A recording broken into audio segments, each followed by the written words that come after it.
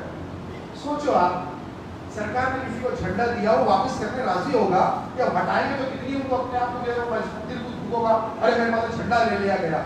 حکمت قربان جاؤں, میرے آقا کی رحمت للعالمین سرکار ہے, آپ نے فرمایا اچھا ان کے بیٹے کو بلاؤ. بنا عبیدہ کو بلایا گیا, کہا جاؤ اپنے ابا جان سے کہو کہ تم کو جھنڈا دینے کے لیے حکم ہوگا. بیٹے آگے بڑھے, کہا ابا جان سرکار دو عالم صلی اللہ علیہ وسلم کا حکم ہے کہ آپ جھنڈا مجھے دے دیں. بولے نہیں نہیں دوں گا. کیا نشانی ہے کہ سرکار نے حکم فرمایا ہے, نشانی لا تو دوں گا. دوڑے دوڑے پھر آئے, یا رسول اللہ میرے ابا جان نشانی مانگ رہے ہیں. سرکار اپنا امامہ, آپ یمنی چادر کا امامہ باندھے ہوئے تھے, آپ نے اپنا امامہ اتارا اور ہاتھ رکھا, لے جاؤ بتاؤ اور کہو کہ میں نے نشانی بھیجی ہے, جھنڈا تمہیں دے دیں. لے گئے امامہ, ہاتھ میں پکڑے, کہا کہ دیکھو یہ نشانی ہے سرکار کی. جیسے ہی امامے پہ نظر پڑی, ابو بکر جب روایت میں آتا ہے اپنی سواری سے کود پڑے اور کہا کہ قربان جاؤں, آقا کا حکم ہے تو بیٹے لے لے. جھنڈا پکڑا دیا بیٹے. پھر وہ امامہ لا کے سرکار دو عالم صلی اللہ علیہ وسلم سے پیش کرتے, سرکار سے نصر فرماتے ہیں.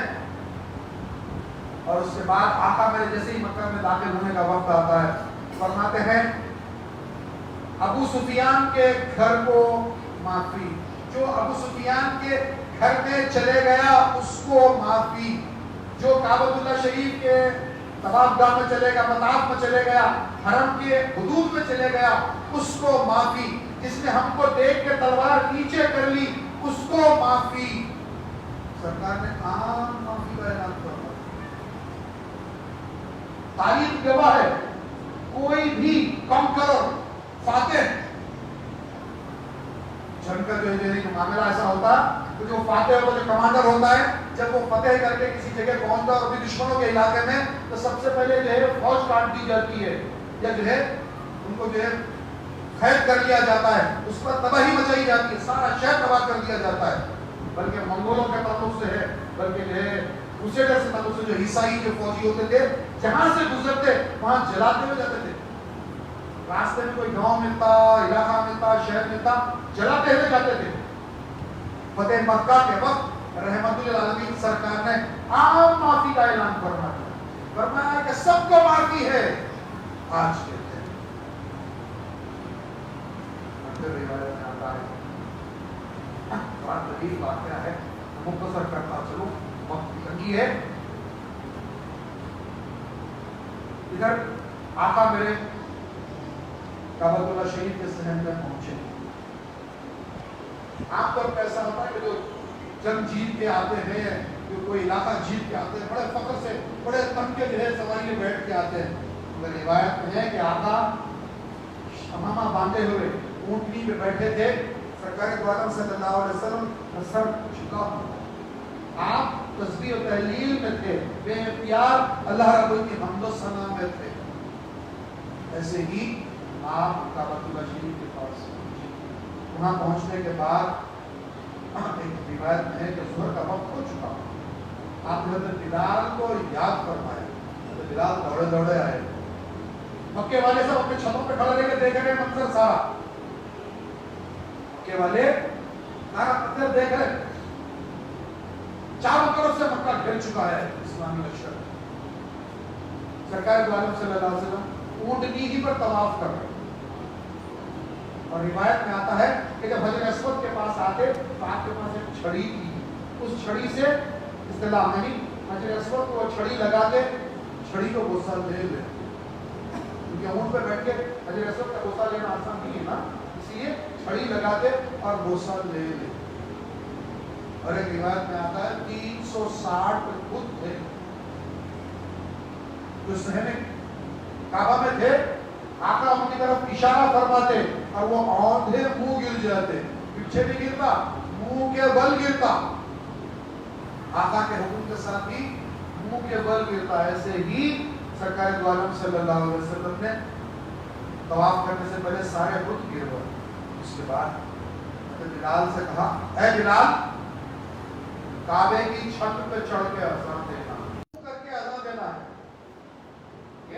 طریقہ ہے اذان دینے کا. اب جب کعبے کے چھت پہ چڑھ گئے, کعبے کی طرف رخ کر کے اذان دینے کا ہے حکم. اب کعبے کی چھت پہ چڑھ گئے تو کدھر رخ کریں گے؟ مطلب بلال چڑھ گئے اوپر اور کہا کہ یا رسول اللہ کدھر منہ کر کے اذان دوں؟ سرکار نے فرمایا میری طرف. اسی لیے کسی کہنے عاشق نے خوب کہا ہے, حاجیوں کعبہ تو دیکھ چکے, اب کعبے کا کعبہ دیکھو.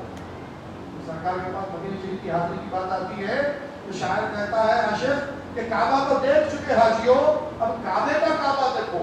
حضرت بلال کعبے کی چھت پہ کھڑے ہو کے سرکار دو عالم صلی اللہ علیہ وسلم کے چہرے انور کی طرف دیکھ کے اذان دے.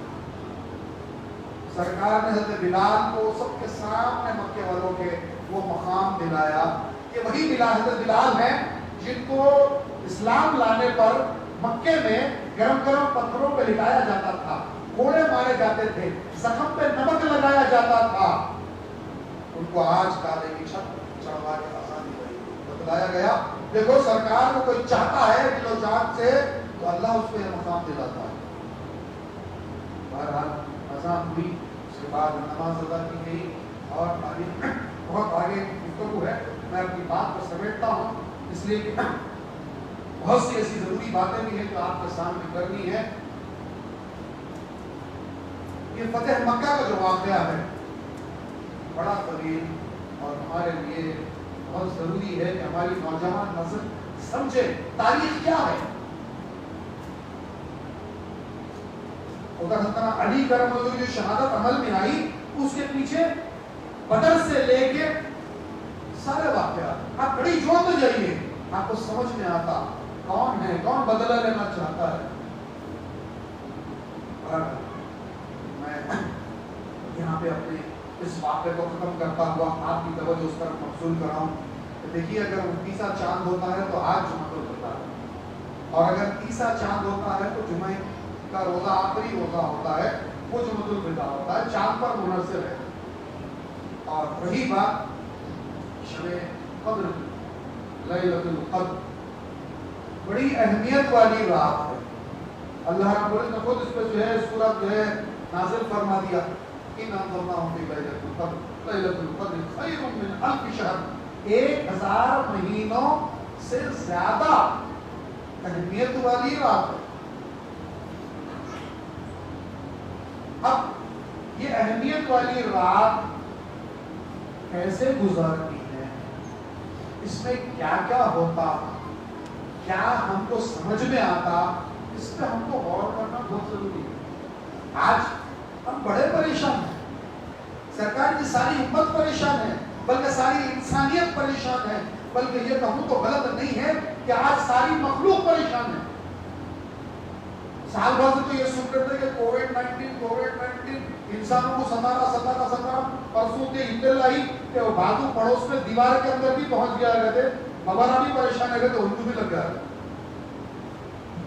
نیوز ہیڈنگ آ رہی زو کے بغیر بھی کووڈ سے متاثر, پتہ نہیں اور کون سی مخلوق متاثر ہوئی ہے اس بیماری سے, اس آفت سے, اس بلا سے, اس وبا سے. یہ وقت ہے اللہ رب العزت نے ہم کو ایک موقع عنایت فرمایا, یہ مبارک مہینہ عطا فرمایا, پھر اس نے مبارک راتیں عطا فرمائی, ان میں جو ہے کہ لیلۃ القدر عطا فرمائی. پاک راتیں 2 تو گزر چکی اور 3 باقی, اور جو روایتوں کے حساب سے ہے کہ 27ویں شب جو ہوتی ہے, جب آنے والے اتوار اور پیر کے درمیانی جو شب ہے, جو شب قدر کے حساب سے ہمارے پاس جو فکس کر دی گئی ہے, اس کے حساب سے اس رات ضرور و ضرور بارگاہ الہی میں جتنا رو سکتے ہو رو کے, گر گرا کے, سجدے میں سر رکھ کے دعا کیجئے کہ یہ وبا سے سب سے پہلے سرکار کی امت بچے, اس کے بعد ساری انسانیت بچے. اور ضروری ہم سب کی ذمہ داری ہے, ہم سب کی ذمہ داری ہے. اس لیے نہیں معلوم جانے انجانے میں ہم سے کیا قصور ہو گیا, کیا گناہ ہو گیا, کس بات کی پکڑ ہے یہ. اب دیکھیے بڑی کثرت سے موتیں ہو رہی ہیں, ہم بات کا یہ عالم ہے, سب پریشان ہیں, ہم بھی پریشان ہیں, غیر بھی پریشان ہیں. بلکہ بعض جگہ تو ایسا ہو رہا وہ